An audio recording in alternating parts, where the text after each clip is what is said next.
Selamat sore adik-adik semuanya. Assalamualaikum warahmatullahi wabarakatuh. Salam sejahtera untuk kita semua. Ya, bertemu kembali dengan Kakak Arif Budari di sini. Panggil saja Kak Arif ya.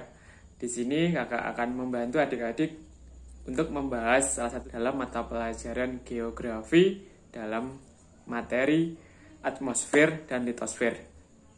Apakah adik-adik sudah benar-benar memahami apa itu atmosfer dan litosfer?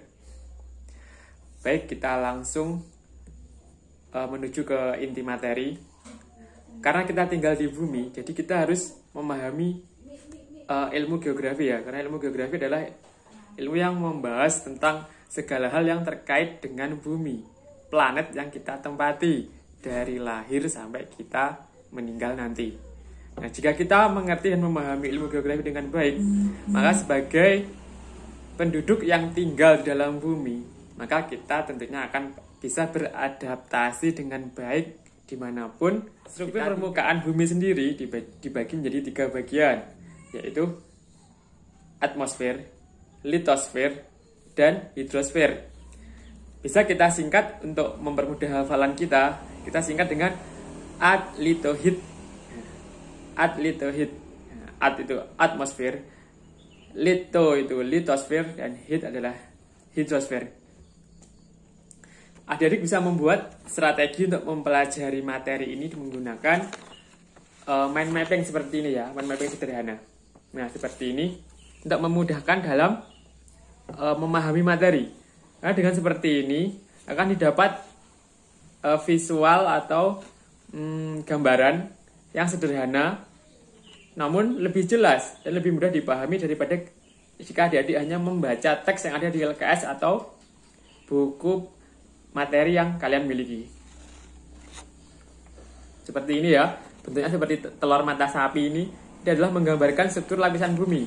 Dari yang inti bumi yang berupa padatan, terus ini yang lingkaran ini. Nah, ini lingkaran ini. Ini lingkaran kedua dari dalam ya, dari inti itu adalah astenosfer yang berbentuk cair atau liquid seperti pasta gigi dengan ketebalan sekitar 2900 km.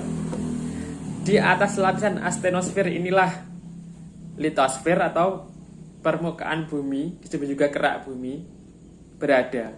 Jadi si litosfer ini dia itu terapung di atas astenosfer. Jadi terapung ya. Dan tentunya akan bergerak karena dia di atas cairan. Litosfer itu adalah struktur penyusun bumi yang berupa padat. Nah, dalam arti ini adalah permukaan bumi yang terdiri atas batuan. Ada daratan, ada lautan.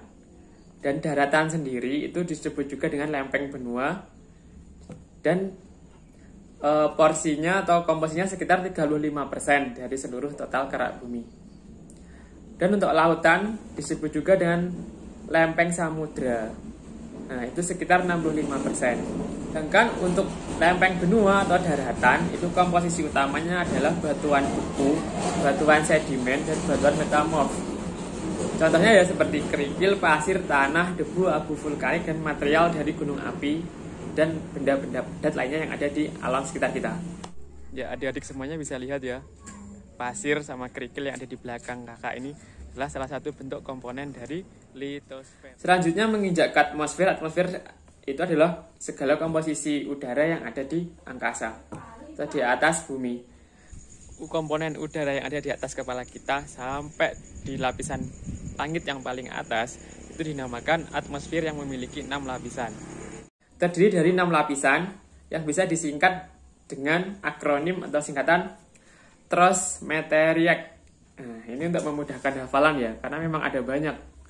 Ini tidak apa-apa, kita membuat inisiatif untuk merangkum dalam bentuk singkatan atau akronim.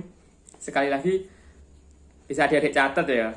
Tropospheric, singkatan dari troposfer, stratosfer, mesosfer, termosfer, ionosfer, dan eksosfer. Ada di situ lapisan yang udara yang sangat penting sebagai filter sinar matahari untuk melindungi bumi, yaitu lapisan stratosfer, yang di situ terdapat lapisan ozon atau O3 dengan ketinggian di atas 18-64 km di atas permukaan bumi. Jika adik-adik membuat catatan, diusahakan seperti ini ya. Nah, ini akronimnya. Ini tanda ini menandakan bahwa kita membuat akronim ini dari lapisan yang paling bawah lalu naik ke lapisan yang paling atas. Dan hidrosfer sendiri adalah struktur komponen bumi yang berupa air. Karena namanya saja hidros ya. Hidros itu artinya air. Dan 65% dari seluruh kerak bumi itu adalah hidrosfer. Karena hidrosfer ini kan air, jadi otomatis lautan itu termasuk hidrosfer. Berdasarkan data penelitian dari para ahli ya, dengan kita mencatat, nah, itu kekuatan daya ingat otak kita itu akan meningkat 3 kali lipat. Terima kasih atas perhatiannya.